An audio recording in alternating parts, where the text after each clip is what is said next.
Hello guys, कैसे हैं आप?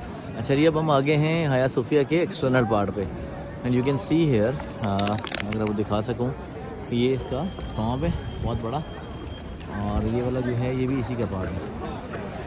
और ये देखेंगे ये इट वॉज, जैसे ऑलरेडी मैंने पहली वीडियो में बताया था कि it was a pride of Romans, क्योंकि रोमन्स को लगता था कि जो इस्तांबुल है ये फ़तह किया ही नहीं जा सकता, और वाकई नहीं किया जा सकता था। ये तो अल्लाह ताला की मदद, रसूलुल्लाह में आपकी दुआ और सुल्तान महमद का विजन था जिससे इसे फ़तह कर सका।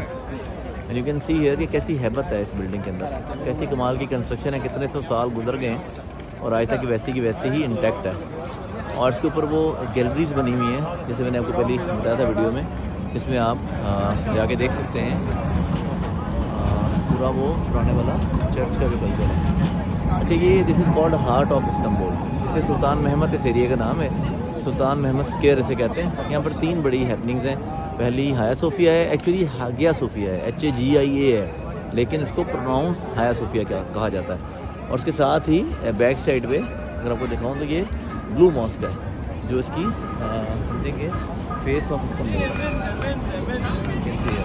इसकी बिल्कुल बैक साइड पे मैं भी आपको उसको करीब से कैप्चर करके उसका इंटरनल व्यू दिखाऊंगा कि ये ब्लू मॉस्क है। और ये बहुत बिजी एरिया है, यहाँ सारे टूरिस्ट जो है ना वो आपको नज़र आ रहे होंगे हर तरफ से, एवरीबॉडी इज़ कमिंग। और ये लाजमी है, अगर आप आएँ इस्तांबुल और यहाँ पर ना आएँ सुल्तान महमद में और आप ब्लू मॉस्क का हाया सोफिया नहीं देखते तो इट मीन्स कि you never been in Istanbul, अब इस्तांबुल गए ही नहीं। और इसके साथ ही करीब ही ग्रैंड बाज़ार है, अभी इसको भी उसकी एक सेपरेट वीडियो में डालूंगा, और साथ ही तकसीम स्क्वायर है। और रात हमने इस्तकलाल स्ट्रीट कवर की थी, आज तकसीम स्क्वायर आपको दिखाएंगे दिन की रोशनी में। तो ये it's my favourite city other than holy places. I would love to come time and again, कि जितनी दफ़ा मैं आ सकूँ एवरी टाइम। और मेरा दिल चाहता है कि मैं इस्तांबुल आऊँ, चूँकि बहुत खूबसूरत जगह है, इट्स वंडरफुल प्लेस, बिल्कुल बीच के नज़दीक है, हिस्टोरिक सिटी है, ऑटोमैन की पूरी यहाँ हिस्ट्री नज़र आती है आपको, और पता चलता है कि ऐसे ही नहीं उन्होंने पूरी दुनिया में 600-650 साल हुकूमत की। देर वर सम प्रिंसिपल्स जिसकी वजह से, और जो हम हमेशा हज़रत अली की अदालत रिपोर्ट करते हैं कि वो हमेशा उनकी जो बेसिक प्रिंसिपल था वो इंसाफ था, अदल था, अदालत थी, जिसकी वजह से वो पूरी दुनिया को फ़तह कर सके और उन्होंने यूरोप पे इतना अर्सा हुकूमत की। अच्छा, इसके साथ ही अगर आप देखें तो ये आपको नज़र आएगा, तो बहुत खूबसूरत पार्क है लाइक दिस, उसमें बड़े अच्छे फाउंटेन्स बने हैं। इस वजह से धूप है, बहुत गर्मी है, गर्मी तो नहीं है, प्लेजेंट है, लेकिन ये इस धूप की वजह से शाम में बहुत खूबसूरत लगता है। यहाँ हर तरह के आपको ये ठेले वाले नज़र आते हैं, बड़ी ज़बरदस्त हैपनिंग है, आप यहाँ बोर नहीं हो सकते।